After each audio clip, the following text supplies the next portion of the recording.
our definition of abolition feminism from Angela Davis, Gina Dent, Erica Miners, and Beth Ritchie as a feminism that is actually focused on ending gender violence in all its forms, which means that ending sexual violence requires an end to state violence, especially the violence of policing and criminal punishment and of borders. Abolition feminism has a long history and lineage, if I can't, I'm going to give up on that, especially in Black feminist thought and activism, not just in relation to the critiques of state institutional violence, but importantly in offering abolitionist alternatives and restorative justice and transformative justice practices based on reparation and healing rather than retribution. Nevertheless, when it comes to conversations about sexual violence and justice, the criminal justice system is often what comes to mind. And this is despite a widespread understanding that the criminal justice system more greatly and more frequently punishes people from marginalized racial and ethnic backgrounds. And for many decades, despite this, feminists have hoped that reforms to the system will be enough to eradicate the racism and sexism and many other isms within it, and have worked to try to get the criminal law to reflect and address women's lived experiences of sexual violence, and to try to harness the symbolic strength of the criminal law and its demarcation of what is right and what is wrong, to set clear boundaries around what is lawful sex and what is otherwise harmful sexual violence in order to protect women and girls and others, typically distinguished by consent or lack of consent. The politicization of sexual violence, I think, has become synonymous with criminalization. It's a symbol that the state is at least supposedly doing something to address it. And yet the use of the criminal law in effect depoliticizes sexual violence because it renders each case down to an individual perpetrator and offers a response which, rather than addressing the specific individual and collective harms of sexual violence and the underpinning social bases, it instead just punishes individuals and models and reproduces violence. So whether intentionally or otherwise, feminist engagement with criminal law reform has ended up aligning with a neoliberal right-wing agenda that increases surveillance of violence toward and marginalization of communities of color. And as Tina explains in her book, the Me Too movement is a continuation of this particular feminist orientation, where consent is the litmus test for inappropriate and harmful sexual conduct, and where justice is equated with retribution in the criminal justice system.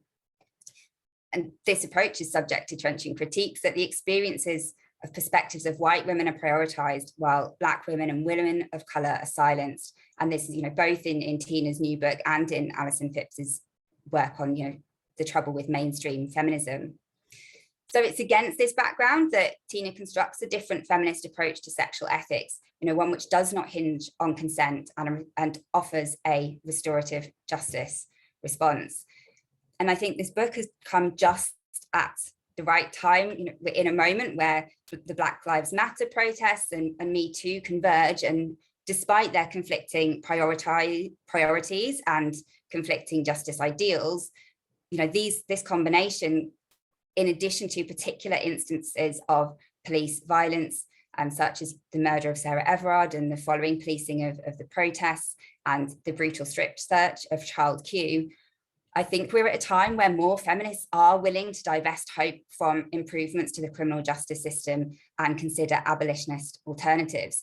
The criminal law has been failing sexual violence survivors and causing greater harm for decades. It doesn't keep women safe, it doesn't prevent sexual violence, and it doesn't even do what it's supposed to do, which is convict and punish many sexual violence perpetrators. And this is, despite decades of feminist work and law reforms. So this has been going on for too long. We have to start recognizing that these problems are not only because of systematic sexism and racism in the police, but because the system itself is inherently problematic in its aims for punishment, incarceration, and retribution. And instead, we need to focus on the causes of sexual violence and its collective harms. How would we envisage new feminist futures in which the causes of sexual violence, the social harms are properly addressed, and the institutional structures which model, support, and inflict violence are dismantled? Well, as Ruth Wilson Gilmore says, abolition is about presence, it's not about absence, and it's about building life-affirming institutions. So we need the imagination and creativity and willingness and hope to experiment with alternative practices and work to envision and build these life-affirming institutions, which is why we wanted to bring in activists and artists to our discussions today, because we think creative practice has an important role to play in moving toward feminist and abolition futures. If you would like to join the network, you can email myself or Alison or Tina, and our email addresses will be put in the chat, as well as the link to the network's key principles document if you want to find out a bit more. Thank you for listening to me before the people you're really here to hear from. Dr. Tina Seeker, reader in media, culture and heritage at the University of Newcastle, whose research interests include the ways in which gender and culture intersects with science and technology, as well as consent, gender-based violence and restorative justice. Tina's going to start off by spending 15 to 20 minutes talking about her book, Sex, Consent and Justice, A New Feminist Framework. Then she'll be joined on the panel by Professor Heidi Matthews from Osgoode Hall Law School, York University, whose expertise is in the areas of international criminal law, the law of war, and law and sexuality. And also offering reflections and contributing to the discussion is Dr. Priya Raghavan, a researcher with the Institute of Development Studies at the University of Sussex, whose research examines the effects of the binary construction of victimhood and agency in dominant discourses of sexual violence in India. Unfortunately, Dr. Kirsty McGregor wasn't able to attend today, but we're hoping that she'll be able to participate in future events and initiatives run by the network. For the Q&A part of the panel discussion, please either put your questions directly into the chat, or if you're very happy to come on camera and unmute yourself to ask your question in person, just put a Q in the chat and we can facilitate that. And we hope that this will be the start of many ongoing conversations. So now over to you, Tina.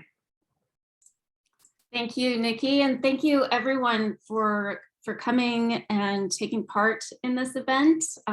It's a great turnout of people, and I'm really happy to see so many people here for this.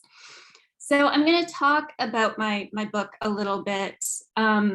It started as building on a core tension I saw in the Me Too movement, like Nikki pointed out. Specifically how we might reconcile Me Too's demand for increased policing and incarceration, so more of the criminal justice system, and its support for Black Lives Matter, which holds an explicitly abolitionist framework for all crimes.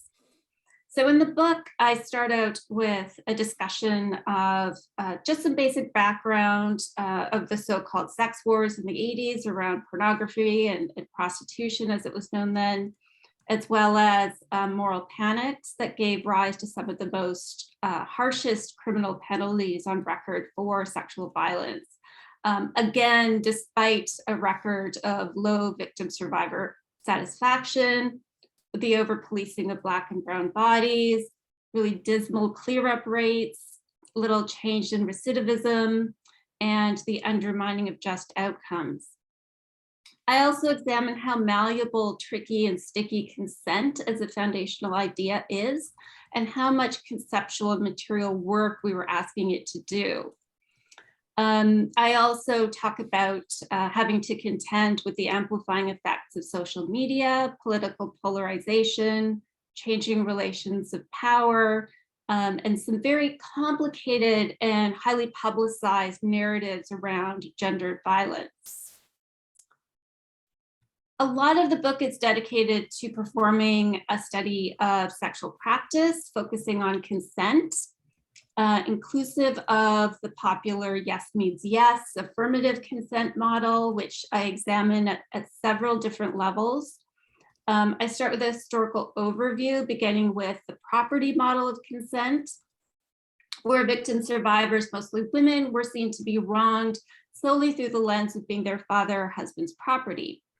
Later iterations that removed this focus on property still ran into problems rooted in distorted gender norms and a reliance on a preponderance of evidence rather than reasonable doubt for so-called, in quotes, real rape.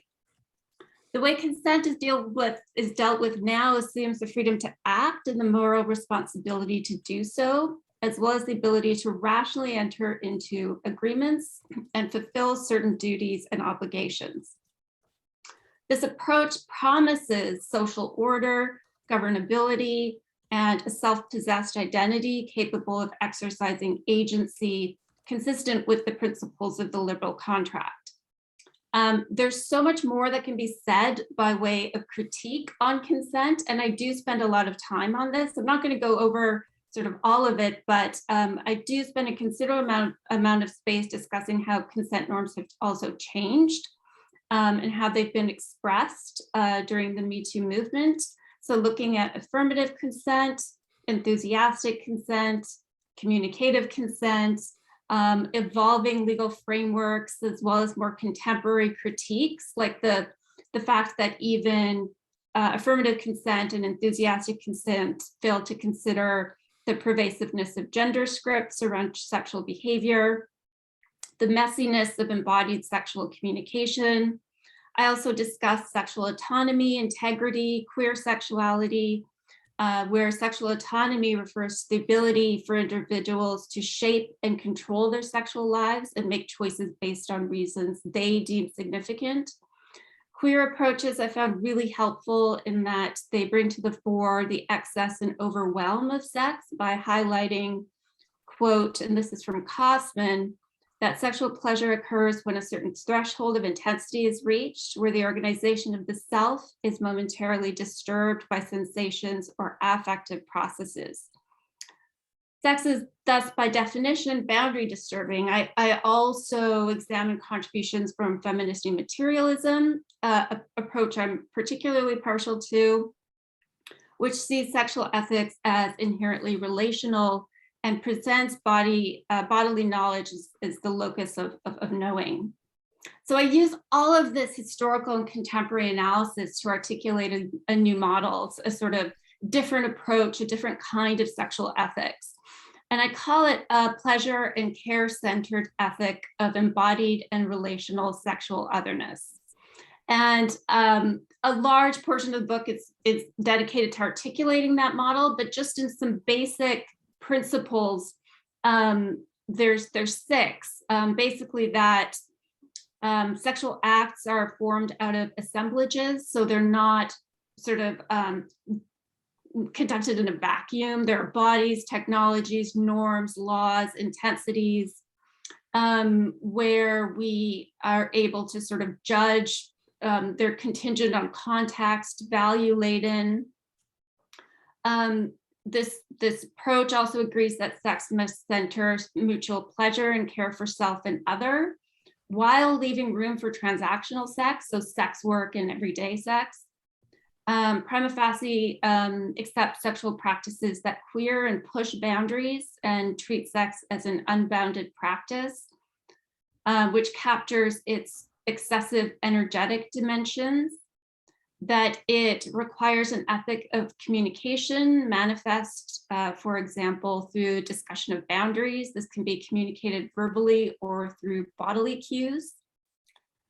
Centers an orientation to the other, understood as the other with whom you are co-constituting the sexual act, as well as general sexual otherness and the other whom you have an epistemic obligation to recognize as an ethical subject. And finally, it reflects how sex is an embodied practice that is relational, co-determinative, and contextual, that also has to, it requires an accounting of unequal power relations. So I take this definition, and that's the foundation of the book, and then I examine some Me Too related case studies. So in particular, I go through the case of Jian Ghomeshi, who's a media personality in Canada, Avital Ronell, Louis C.K., Aziz Ansari, and I talk about the values, conventions, sexual and gender scripts, and legal norms in these cases through social media coverage, traditional media coverage, litigation if there is any, and the specific acts themselves. The second part of my model focuses on restorative justice, and it really attends to our priorities around abolition. So restorative justice for the book is, it refers to an alternative to state-led forms of justice. A definition that I'm partial to is from the group Insight in the States, which defines it as the attempt to address crime from a restorative and reconciliatory rather than a punitive framework, as opposed to the US criminal justice system that focuses on punishing the perpetrator and removing him from society through incarceration. Restorative justice attempts to involve all parties, perpetrators, victims, and community members, in determining the appropriate response to a crime in an effort to restore the community back to wholeness.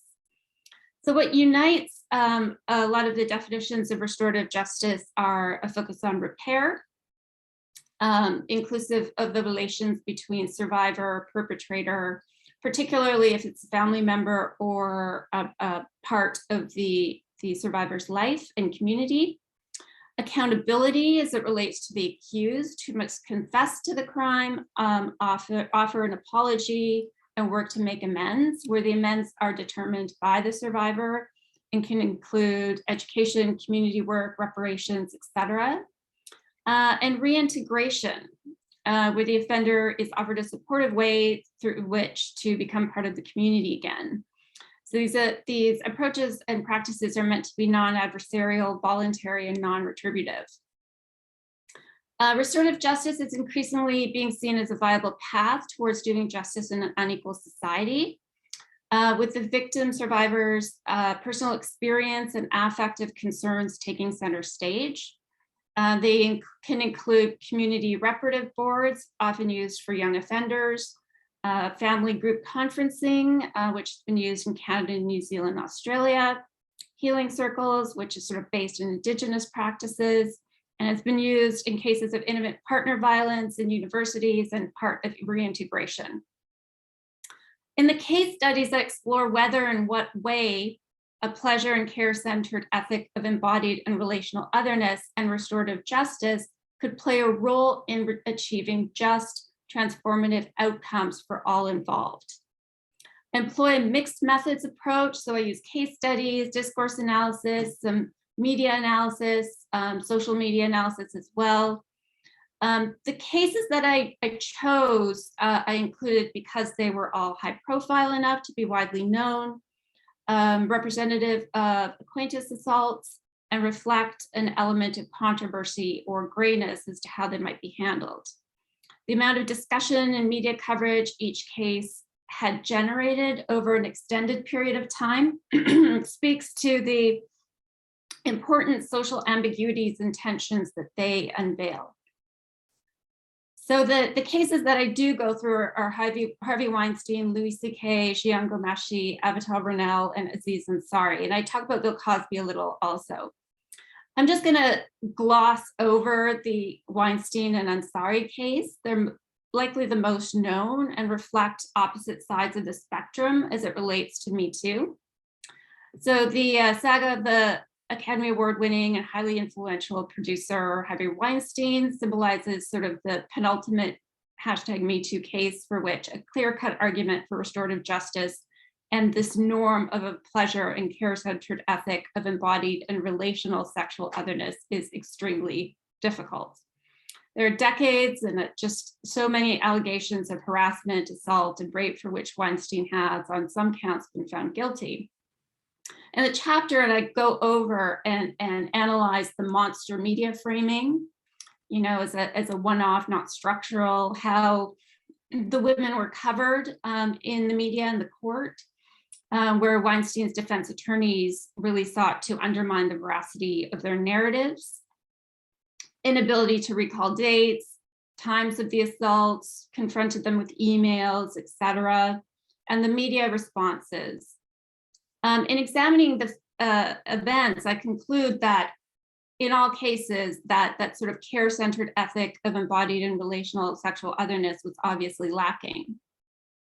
Any ethic of relationality, care, embodiment is missing, pleasure in all its iterations, from the normative to the transgressive, mundane to the overwhelming, were one-sided, with Weinstein's sexual gratification taking precedence. The principles and relations of embodied communication were also severed. Overall, all conditions that might allow for robust conception of sexual relationality to take hold were reduced to competing accounts of whether the sexual activity that took place was consented to. As for restorative justice, Weinstein did initially apologize. His apologies became more qualified as time went on. Under the most optimistic circumstances, a restorative process might have led to better outcomes by opening the door for an earlier reckoning, facilitating a survivor-led framing of the proceedings, requiring a fulsome apology that reflected the harm caused, and produced an agreement on how to make amends, inclusive monetary reparations. A process like this attends to root causes. The Ansari case, Ansari is an American actor and comedian, South Asian descent, left progressive reputation, called himself a feminist, and a woman he went on a date with relayed to a reporter, which she described as, quote, the worst night of her life, close quote, with Ansari aggressively but non-violently pressuring her to have sex. Some call this a bad date, others a form of gendered sexual violence. A reporter whose quote sort of sticks with me on these issues noted that the saga at least speaks to the need to potentially renegotiate the sexual narratives we've long accepted. Ansari's apologies were much more full-throated, but sort of went down the "I'm sorry if you felt uncomfortable" route in some cases. The ethic that I propose was, in my reading, undermined through Ansari's behavior in that he instrumentalized and objectifies his date throughout the night. Her pleasure was made irrelevant, as was mutual respect, contextual agreement, and sexual autonomy. Ansari, from his public persona via interviews and writing, it would appear would be the most amenable to a restorative process in all of the cases I studied. His text to his date, his formal apology, sort of attests to this. As a restorative approach might have, for example, offered his accuser an opportunity to bring to fruition what is most important to her, namely to be heard, to have her rights respected, perhaps to get an apology, and to ensure his behavior doesn't continue. Restorative justice does this by getting to the roots of harm, where power, behavior, culture, values, institutions, and assumptions are all on the table, and where the victim, survivors in the driver's seat. Ansari would be given the opportunity to formulate a response, an apology, but also considered reflection on any internalized sexism and misogyny and the harm it caused. I would argue that a restorative approach coupled with a new, more capacious model of sexual ethics offers a fruitful way forward. Importantly, one which speaks to Me Too's purported goals of care, sexual equality, responsibility, and transform gender norms. So in closing, I just want to read sort of one of the last paragraphs of the book. And I write that what is left is the further articulation of an ambitious project of de- and reconstruction in which ideally movements like Me Too and Black Lives Matter align to articulate shared goals. Fight for anti-carceral and restorative forms of justice, expand sex education to draw on a pleasure and care-centered ethic of embodied and relational sexual otherness, infuse this ethic into public scholarship, and challenge the media to do so as well. Facilitating and working towards this is daunting, but not impossible. If anything, Me Too has drawn attention to the injustices of our present system and the anger victims of harassment and assault feel it being overlooked and silenced. It also, in calling for carceral forms of justice, has put a spotlight on the inadequacies of the criminal justice system by revealing in practice how it has not reduced harassment, assault, or attended to systems of marginalization and oppression that have given rise to these behaviors in the first place. It does not address the needs of survivors who deserve a response to the wrongdoing they experienced, and not only because a response will facilitate broader social change. I believe strongly that this reconstructed sexual ideal articulated when coupled with restorative justice, provides the basis from which this is potentially possible. Thank you very much. I'll stop there.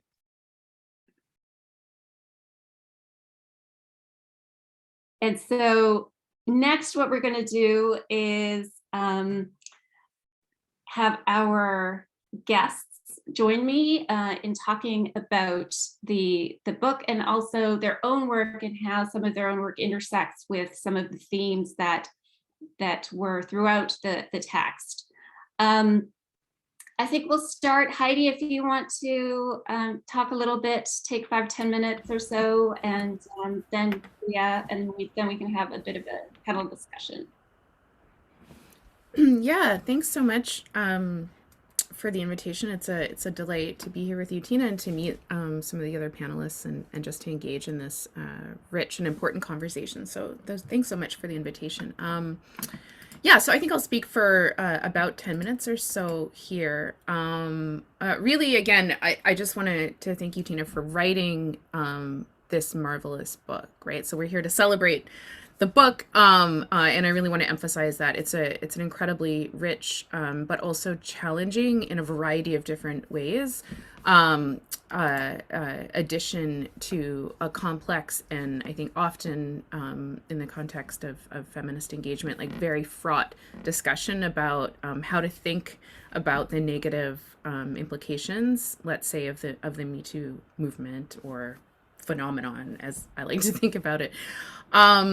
So thanks for this book and this addition to the conversation. And also I just want to say, personally, thanks for being such a generous scholar. Just last week, Tina came to my seminar on law in the Me Too era at Osgoode Hall, and we had a bunch of 1Ls, or as we call them, so first-year law students engaging with the work, which is a tremendous delight for them. So on a personal level, for being a generous scholar, and then on an intellectual level, for offering this addition to the conversation.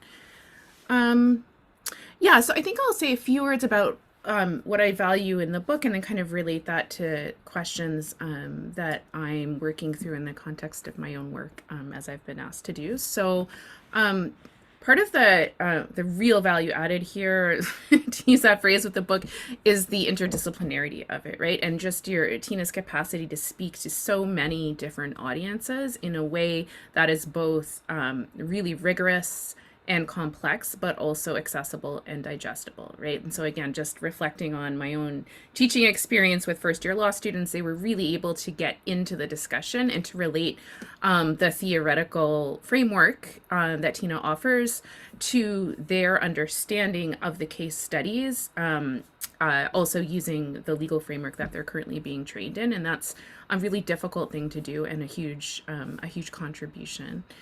I also think that the book, so as I read it, it's quite radical, and I think that won't be surprising to anybody here, but in a couple of specific ways, right? And so some of this has already been said, but I think merits bearing down on a little bit. So Tina asks us in the book to, I think mostly, although this is a question that I have, but more or less mostly reject the criminal law framework, and the highly technical device of consent, which is really, at the end of the day, a legal category that we use to tell us what sex is not criminal and what sex is criminal. But it doesn't actually tell us much about what sex is good sex or what sex is politically valuable or socially valuable or whatever. And so Tina's really breaking that question wide open and in really valuable ways. So, and then I want to just emphasize how big of a task and an ask I perceive this to be in the current discursive and scholarly and activist moment, right? And I'm just thinking of this because I'm still teaching this seminar that actually addresses the question of law reform and Me Too head on. We've been doing that for weeks now. It's very, very difficult to get feminists, including students, but just in general, who are really deeply invested in the core dictates you know, to the extent that there is a single feminism or whatever, like something that resonates there, it's very difficult to get folks to move away from consent or to even really seriously question it, right? And to the extent that we do a questioning, we kind of do it over in a corner, and then at the end of the day, we come back and say, well, you know, we can't throw the baby out with the bathwater, and who am I to rewrite the system and everything, right? And the book just puts makes it easier for folks to do that without perceiving themselves as partaking in victim blaming, without thinking of themselves as being part of the problem, without worrying as much about being perceived as anti-feminist or right-wing, right? And I say this because these are all kind of insults that I've received in my own work. And I see this book as making it easier for those of us who are committed to anti-carceralism and also ending sexual violence, to do that critical work, and to respond to some of the criticisms that will invariably come at us when we do that work. So, and related to that, right, is this emphasis and careful parsing out of the ways in which the current social and cultural moment actually is deeply committed to a host of forms of violence, right?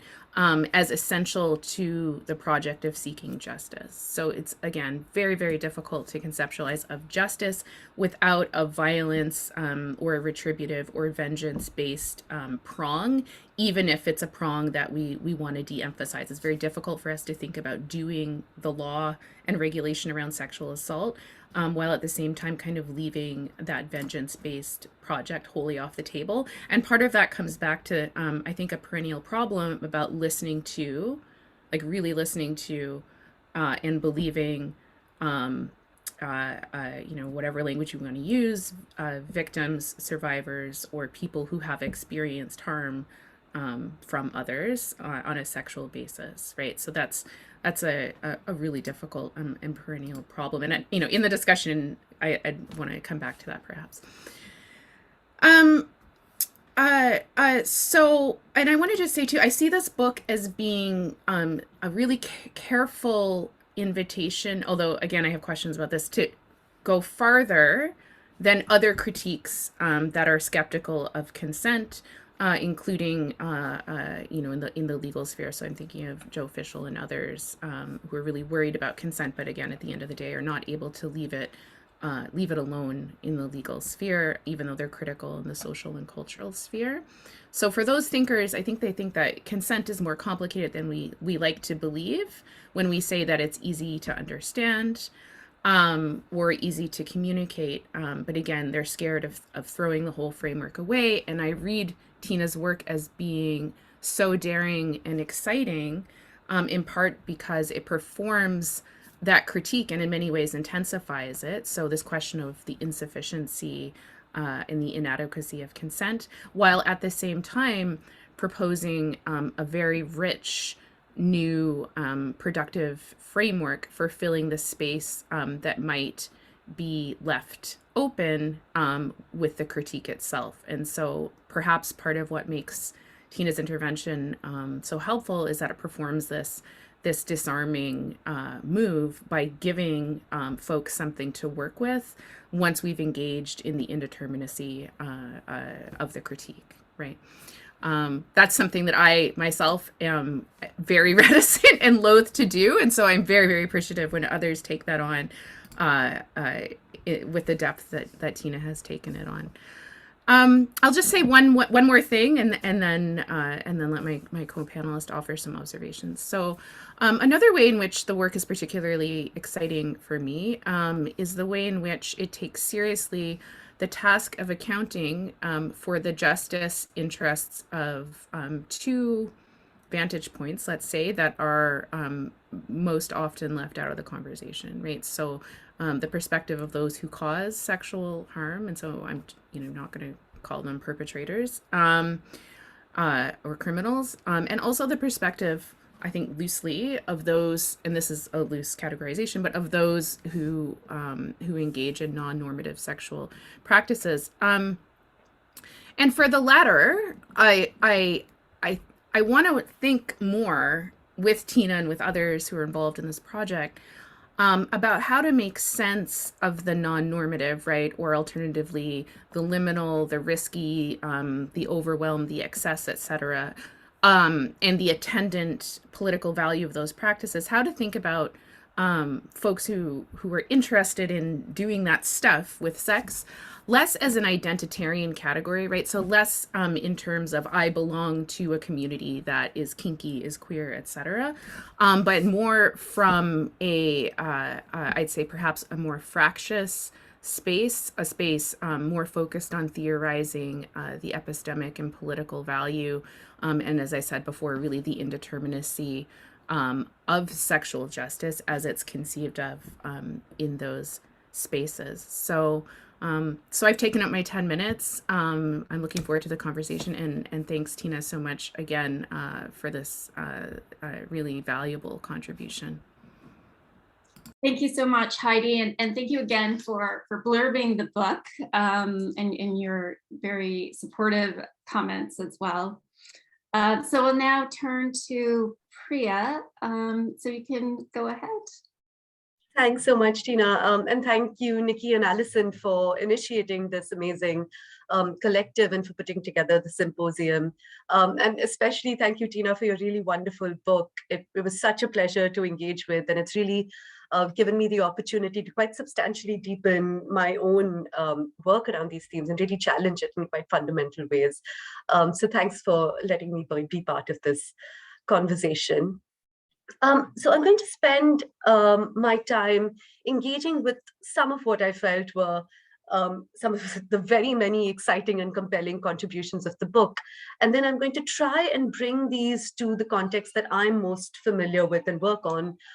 So in other words, I'm going to try and think of your interventions in sex, consent, and justice alongside conditions of coloniality in the post-colonial and colonizing context of India. So what I'm hoping to do then is to think through your contribution expressly in relation to colonial continuities and their racial, gendered, classed, and caste-specific effects. To my reading, Tina's incredibly timely and painstakingly researched work is in itself an amazing instantiation of the abolition ethic. I mean this in the sense that Tina's work simultaneously points to the dangers and harms of contemporary approaches to sex, consent, and justice, especially as evinced in the Me Too moment and movement. And Tina, I really like this characterization of Me Too as a moment and movement and the time you spend on that. But really crucially, the book also goes further than just this critique to offer us the conceptual and theoretical tools with which to imagine and build an otherwise. Tina advances a modality of response to sexual harm that does not reproduce and in fact expressly challenges the carceral impulses that she takes to task through the book. Through her proposition of thinking the sexual through your original frame of a pleasure and care-centered ethic of embodied and relational sexual otherness, as well as her case for restorative justice, Tina equips feminists with the foundational tools required to take seriously and address the grave harms of sexual violence in a manner that views sex itself more capaciously, that refuses the liberal orthodoxies and attendant dangers that plague the use of consent as the regulative ideal, and finally resists a reliance on carceral modes of justice. Now, bringing Tina's contributions to the post-colonial, colonizing, and neoliberal context of contemporary India, I find that her interventions remain as, if not in some ways, more urgent and compelling than the cases she's taken up in the book. And of course, Tina, you do talk about India in parts, which was really useful for me as well. So I'm going to draw on two particular vignettes. So take us to two scenes to think through and perhaps think alongside and maybe push Tina's work on consent, sex, and justice through an attentiveness to the post-colonial condition.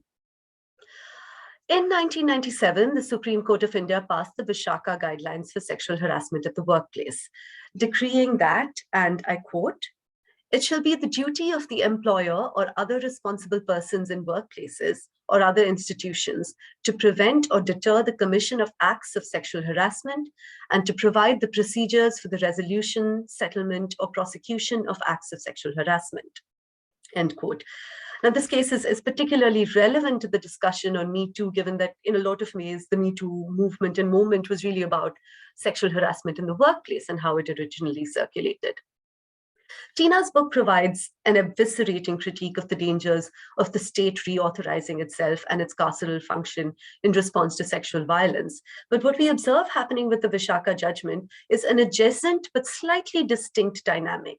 Because through these guidelines, the post-colonial state outsources the function of protecting women from sexual harassment to employers in a routine display of fidelity to its increasingly neoliberal ethos. So the capitalist labor market, anointed through this particular judgment as the purveyor of freedom and protector of the injured, then produced various coercive and disciplinary effects for the very women that it was appointed to protect. For instance, there was a particular scheme called the Sumangali scheme that aimed to recruit poor rural teenage girls to work under exploitative conditions in the garment industry, providing assurances to their families that the workers would be rigorously protected. This protection took the form of containment and surveillance, where girls living in hostels within factory premises were trapped in prison-like conditions with restricted mobility and social interaction. Soliciting parental and societal consent on the grounds of ensuring the safety and security of these vulnerable girls from sexual threat, the Sumangali scheme instrumentalized discourses of threat and violability to produce contained, docile laboring subjects. These factories then served as paradigmatic sites for what Sheila Roy calls punitive paternalism, where the concerned patriarch, embodied in this case as the employer, is firm but punitive in its commitment to protect the girls from sexual harm. The case discussed here has wider transnational implications in terms of what Kavita Krishnan has called the capitalist rescue narrative. This neo-colonial rescue narrative takes the form of a growing international consensus that globalized capital, rather than simply the carceral state, holds the potential to liberate third world women from the clutches of poverty, patriarchy, and sexual threat. In the year 2012, for instance, there was a deluge of reports in the international press celebrating how lingerie brand Victoria's Secret was providing garment sector jobs to empower, emancipate, and simultaneously safeguard poor Indian women. The seduction of such narratives to Western consumers is quite compelling. It assures them that their purchases are in fact radical acts, transformative and liberating, while simultaneously ensuring the sexual security of the poor rural woman manufacturing them. The second scene or sort of vignette is situated at the sharp end of India's contemporary contradictory reality as simultaneously post-colonial and colonizing. The long-standing occupation of Kashmir, including the most recent intensification of militarization in 2019, has often been rhetorically justified on the basis of an infantilizing protectionist discourse over Kashmir more generally and Kashmiri women specifically, framing occupation as protection and the army as the custodians of Kashmiri women's safety. Discourses of sexual violence and sexual protection serve as a bordering practice, where the figure of the imperiled woman is enlisted in the rationalization of violent nationalisms and colonialisms. During the parliamentary debates preceding the ratification of the unconstitutional, exclusionary, and anti-secular Citizenship Amendment Act in December 2019, which effectively served to render vast swaths of India's poor Muslim and migrant population stateless, the Union Home Minister of India, Amit Shah, implored members of the House to consider Bahu Beti Ki Izzat, which means the honor of daughter-in-laws and daughters of India imperiled by violent Muslim masculinities from neighboring Muslim-majority nations. Pursuant to its passing, India has witnessed the unprecedented construction of mass internment camps for over 2 million rendered stateless by the Act. And in a particularly cruel irony, some of the laborers hired to build the camps under, as you can imagine, deeply exploitative conditions, risk being detained within the very camps that they construct, as often they don't have the required documents to establish their citizenship. So what might thinking of these examples alongside Tina's intervention and the broader abolition tradition tell us? Applying abolition to the post-colonial condition, one thing becomes entirely clear, and this is really me just amplifying what Tina and those whose works she's drawn on has already told us. Thinking of abolition against conditions of coloniality means imagining an end to sexual violence that does not simply insist on an end to prisons and policing, but to racial capitalism, to muscular nationalisms and neocolonialisms. Abolishing sexual violence then must insistently be part of the inextricably linked projects of abolishing neoliberalism, capitalism, racism, colonialism, and occupation, and the conditions that sustain them. Tina's work is then part of a bold and really quite audacious tradition, which invites and challenges us to think of ending sexual violence as part of a much larger abolition aspiration, which in the words of Ruth Wilson Gilmore means nothing less than changing everything. So thank you, Tina, for your work. Thank you so much, Priya, for that. I think now what we're going to do is to go back and forth a little bit and have some questions, question and answer between the three of us. And then we'll open it up for a larger discussion, hopefully 15 minutes or so we can have some Q&A from the attendees. So I actually, in thinking about these questions, I'm actually going to draw on questions that Heidi and Priya both suggested, since I think that they were sort of the most compelling to me as well and intersecting with their own work. So the first one, and I'll start with Heidi, is on the kind of politics of sexual ethics and sexual pedagogy. That, how can we cultivate a more capacious sexual ethics? And how might the principles articulated in books like mine translate into practice for marginalized communities and students, and in particular, your interest in the political theory of sex, and how the abject and the liminal might fit into this. So really thinking about cultivation, political action, education, how we think about the abject, all of that. Yeah, thanks for the question. A lot going on there. Maybe I'll try and boil it down to what might be an essential component. So, and this is actually just a way of asking you a question back, so it's a conversation. But so I'm wondering whether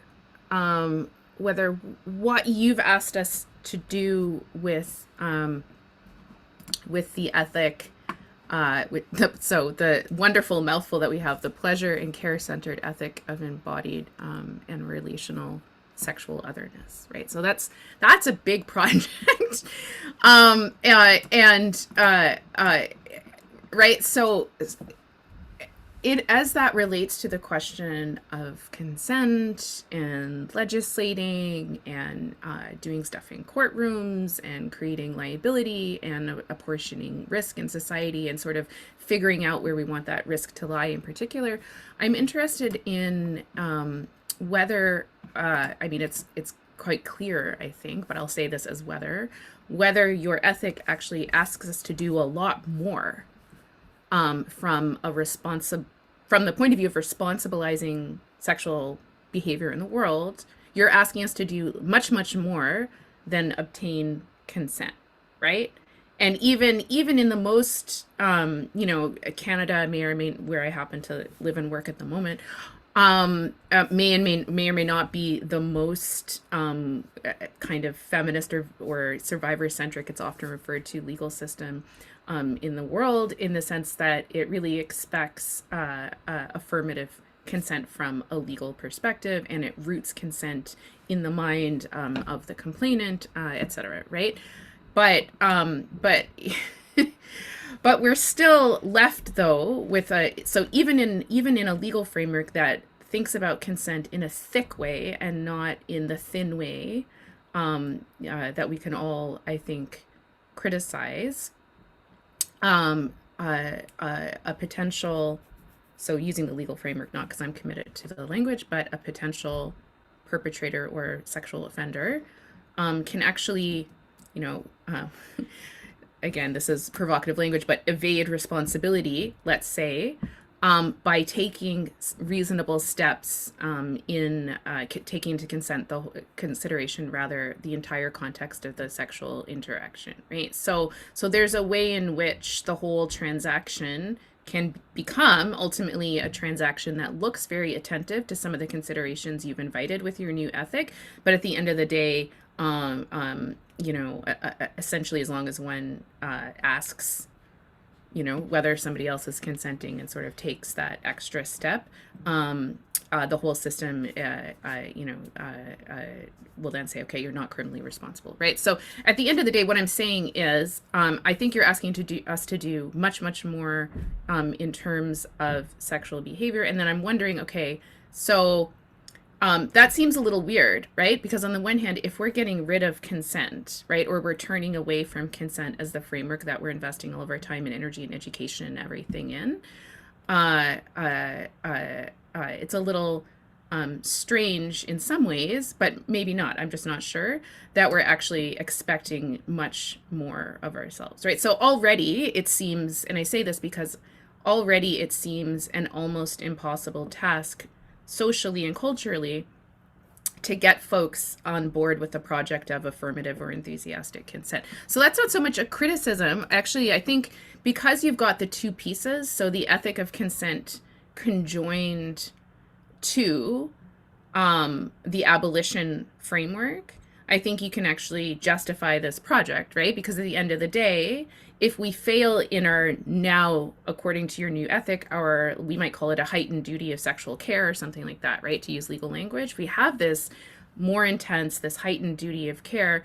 But when we make a mistake or fail to live up to our responsibility in one way or another, we don't then go to jail or carry you know, the weight of a criminal record, et cetera, on our shoulders. We then have a more kind of community-based way of resolving that conflict. And so it seems that, you know, the whole picture kind of works in that way, which I think is really interesting.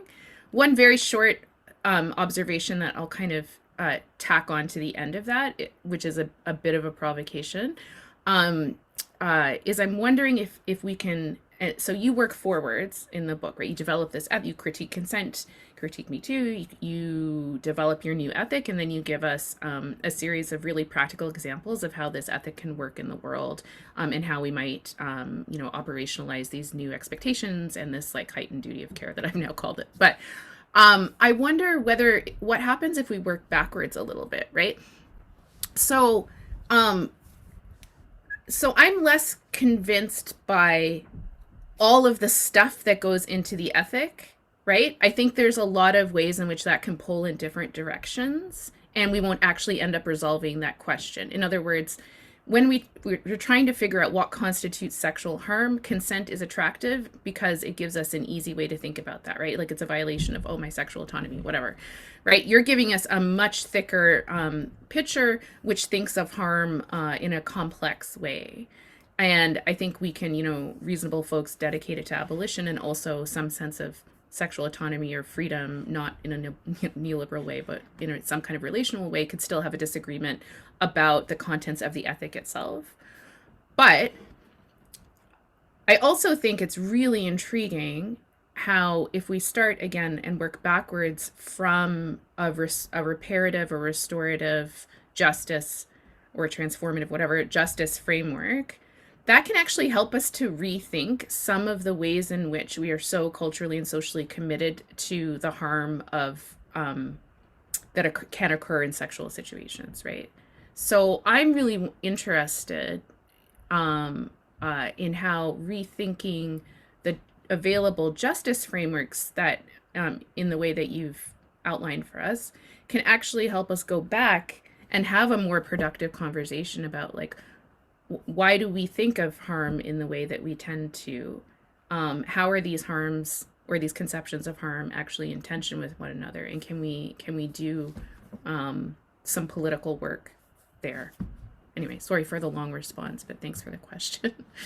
No, thank you. I think you've really highlighted some of the issues that I dealt with in the book. And I think that dialectic between the approach to sexual ethics that I articulate coupled with the restorative justice. So you have that idea of collective responsibility, a sort of not liberal, but more capacious individual responsibility, and then that being tempered with this very collective, community-based restorative justice approach. So you get sort of both, both of those together, sort of dialectic between the two.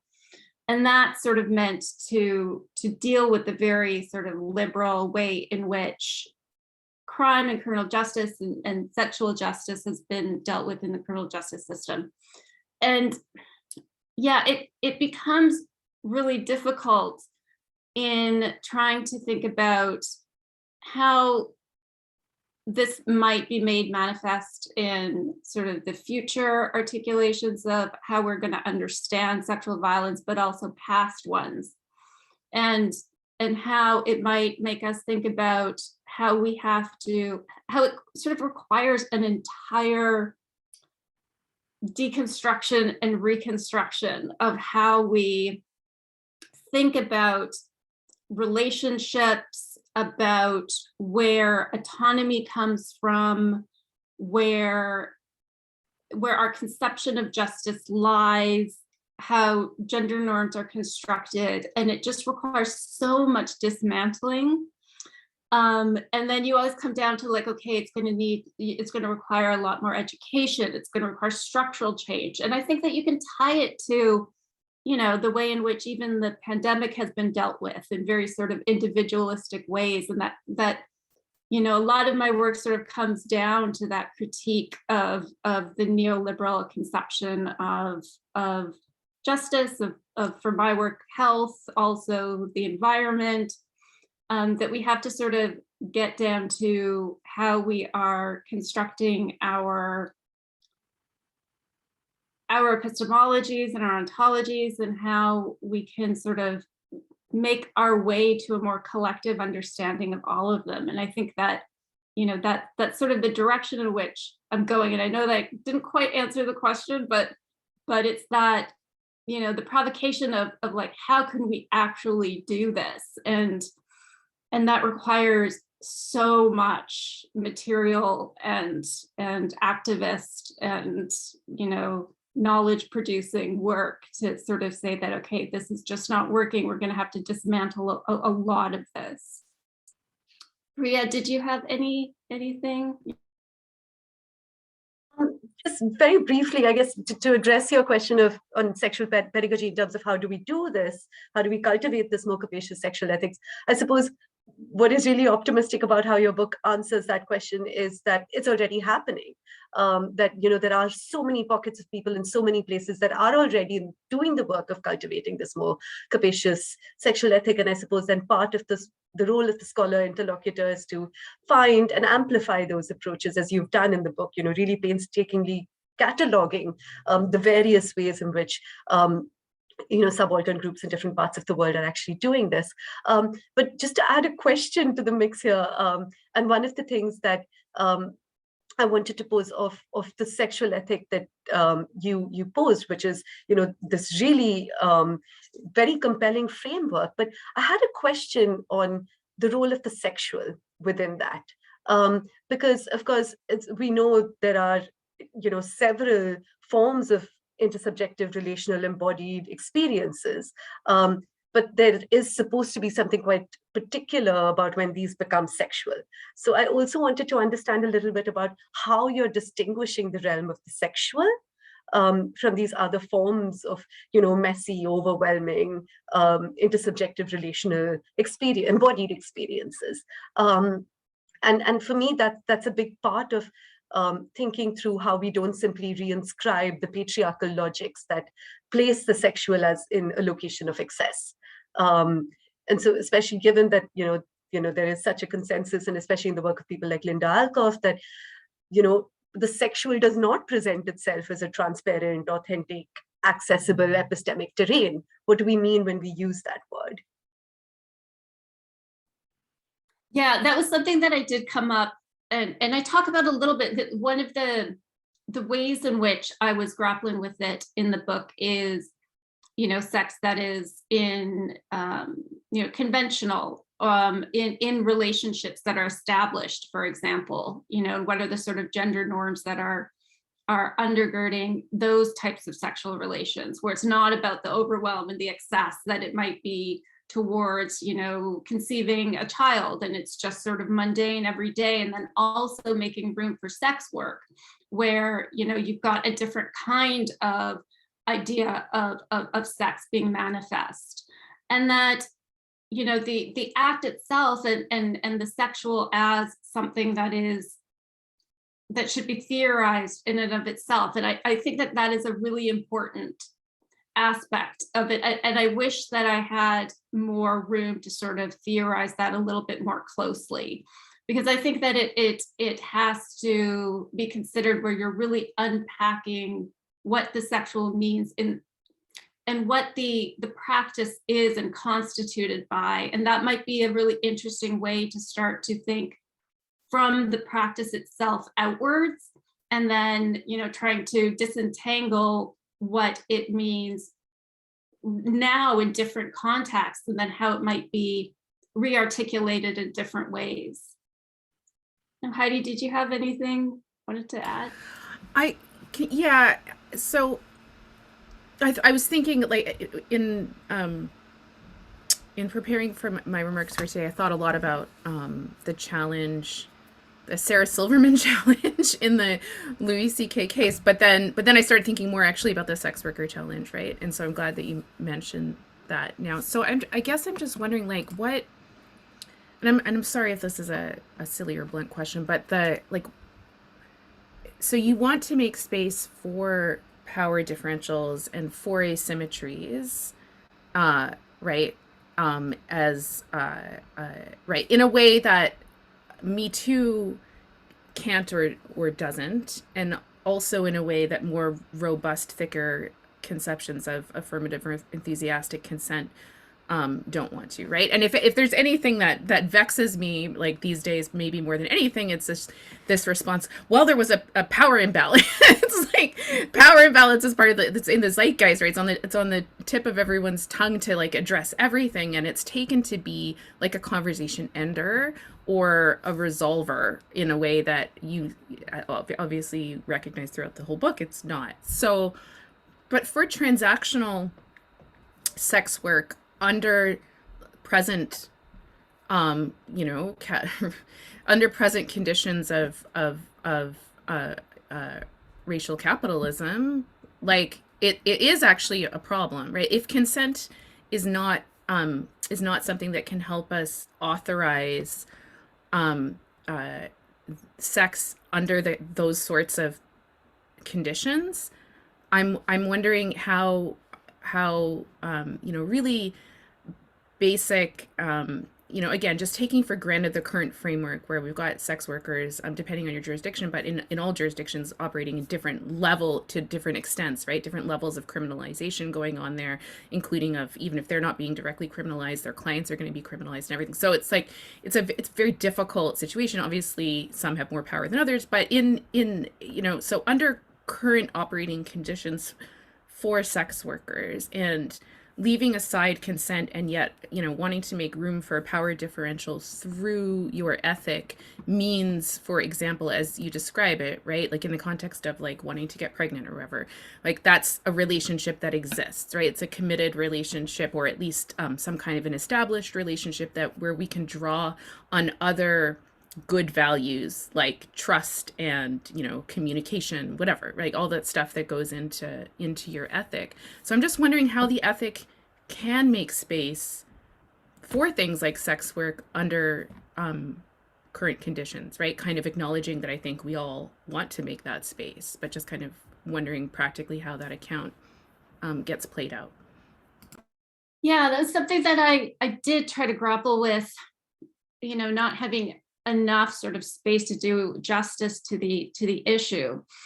I think, in trying to think about how sex work might operate and sort of come into this discussion, I did, reread some of the accounts of sex workers and sort of their approach to, how they want the labor of sex work to be treated, and how consent sort of doesn't operate in the way that we think it might within those interactions.